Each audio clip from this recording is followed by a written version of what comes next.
be honest with you folks. Today's passage from Luke is one of those scriptures that rankles me when I read it.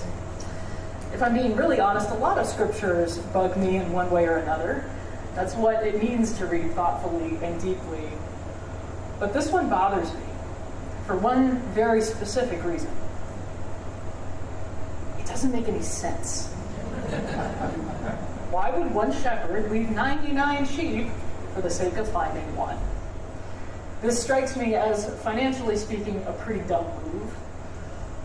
Let's look a little more closely. Note that the text does not say that the shepherd is leaving the 99 under guard, or behind a fence, or in the safety of a cave or some other structure. He's just leaving them.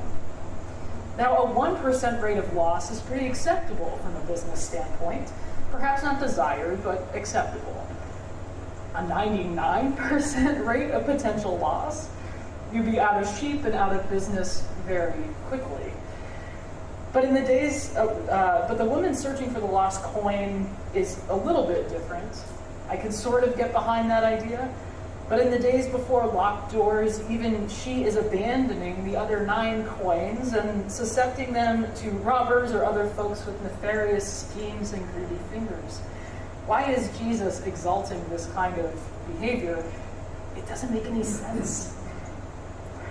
So to get at the heart of what Jesus is suggesting here, I have a question to pose to all of you this morning. Whom do you identify with in this story? Specifically the story of the sheep. And let's do a quick show of hands. There are 3 options. You identify with the shepherd, the one seeking out someone who is lost. You identify with the one sheep who is lost. Or you identify with the 99, the folks in the fold with most of the other sheep. So don't think too deeply about this right now, but let's have a quick show of hands. Who feels like the shepherd, always looking after something that's lost? Okay, I see a good number of hands. Who feels like the one sheep who is lost, who needs finding? Okay, I see a good number of other hands. And who feels like the 99? You're kind of in the fold. You're there. You're good. Okay, this is interesting. There's sort of a good disparity of responses here. It's well diverse. So I would be willing to bet if we continued this back and forth, we'd see that the perspective we each have on this story would really influence how much sense the story actually makes. This is a sermon of stories today, so here's another one. There was once a woman who ran a Sunday school. She was tending to a few young children one day when one of the children walked out of her classroom door and made their way towards the front door of the church. The church building was located on a 2-lane road, not super busy, but the major throughway in town, and the woman knew the terrain well. So she raced after the wandering child, leaving the rest of her charges behind, and returned the child to the safety of the classroom. Unfortunately, that was not my story. My family moved to Ridgefield when I was 2. We became members of the First Congregational Church in Ridgefield when I was about 3 and a half, and I was confirmed, married, and ordained there. Wonderful church. But in between that time, age 2 to 3 and a half, for me, my family was church shopping. They placed me in the nursery one Sunday at a new church, and when my parents came to get me at the end of the service, they were told that I had left. This really happened. After a frantic search, my family tells me that they found me happily walking on the grass immediately next to the 2-lane road. Needless to say, my family did not become members of that church, nor did they ever return. I have no memory of this incident, but I've heard the story more than a few times. And when I called to ask my mom for permission to share it today, all I had to say was, "Mom, remember that time when I was little and you were church shopping?" Before my mom launched in with the name of the church, what time of year it was, what the woman in the nursery actually said verbatim, "I even remember what dress you were wearing that day, Jill," she said. Because this is something we can laugh about now, the absurdity of letting a young child just walk out of the room and nonchalantly telling the parents that they're gone. But at the time, my parents were terrified. They did not know the terrain. They knew that there was a 2-lane road, the major throughway in town, right outside the church property. And they were horrified. And thus began the frantic search that I hear about every so often, lo, these 35 years later. If we've been in the role of the shepherd, we know. We know what it means to seek the one. We know, in fact, that we can do no other than seek the one. A little more to my story. Many of you know I have an older brother, Jim, who is 5 years older than I. So Jim would have been about 7 or 8 when this happened, and he was with us that day. I asked my mom, what did you do with Jim when you all were looking for me? She responded she honestly couldn't remember. She couldn't remember whether he had been in another Sunday school class or had been in church with my parents. She couldn't remember what had happened to him when my parents were frantically searching for me. Perhaps Jim would have been old enough to have listened to his stay here command. He was a good kid. He didn't like to wander out of random rooms into new territory like I did. But Jim would have been 7 or 8, young enough rather, for something to have happened to him too.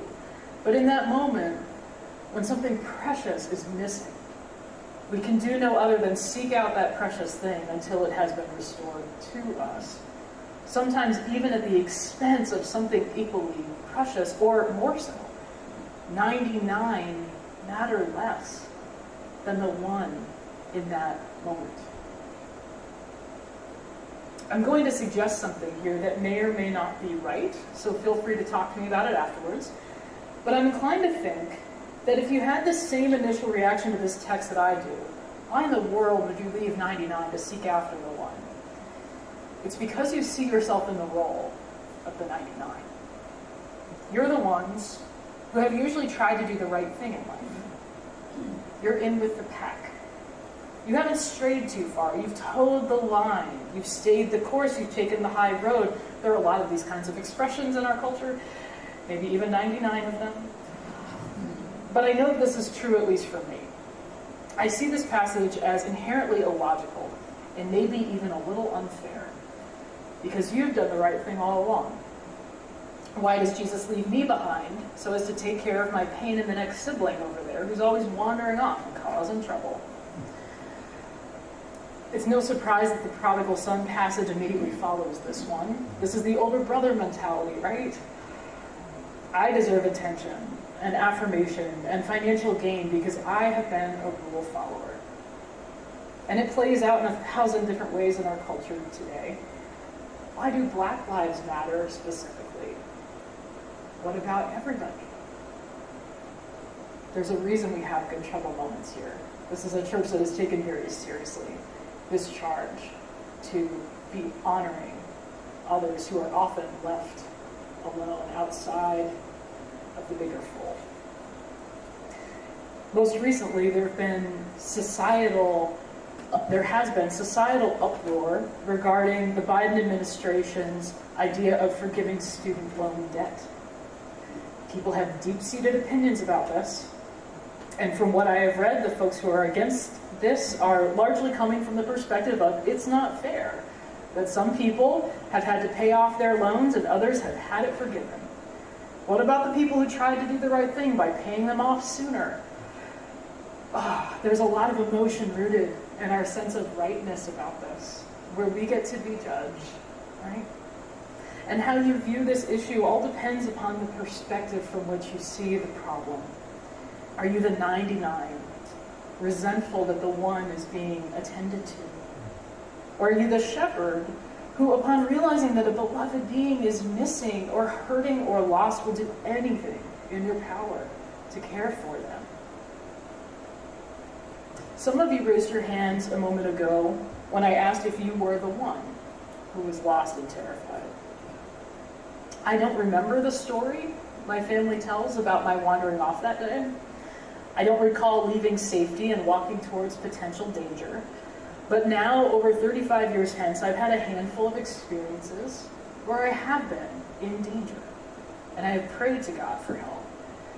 I certainly know what it means to feel like being lost, afraid, uncertain of how to move forward, scared, anxious, first-day jitters. I imagine the same is true for all of us. So if you are a lost sheep, if life has thrown you down some hard paths, or even if you have chosen to walk away on some of those paths, thank God we have a God who is willing to risk everything to find us. Thank God we have a God who is scanning the horizon, waiting for our familiar figure to drag ourselves home. Thank God we have a God who embraces us dirty and bedraggled and tired and unable to keep on trying to live this life by ourselves. Thank God that is the kind of shepherd we follow. Back to my original feeling about how little sense this all makes.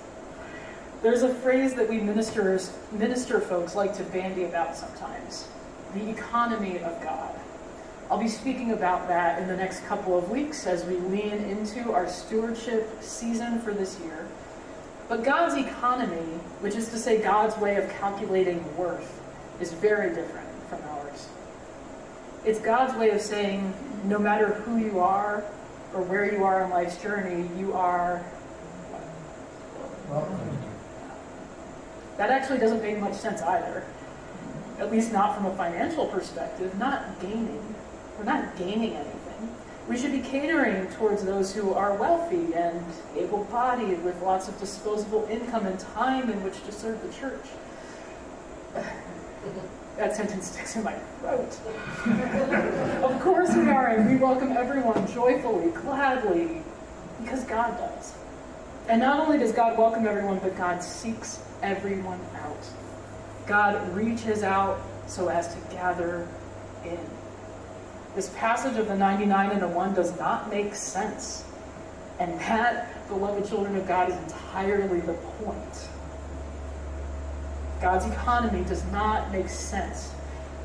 God's love is extravagant, all-inclusive, radically welcoming, never-ending.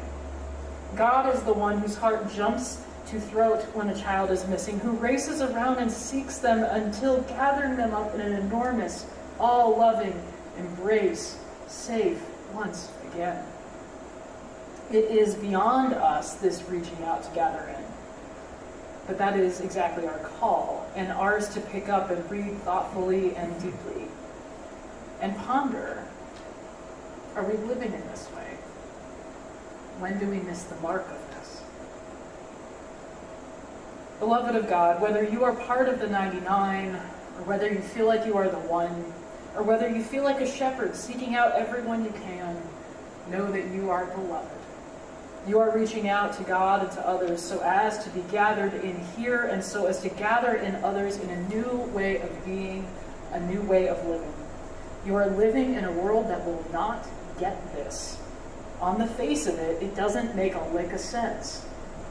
But then again, when did love ever actually make sense anyway? In the name of God, Jesus, and the Holy Spirit.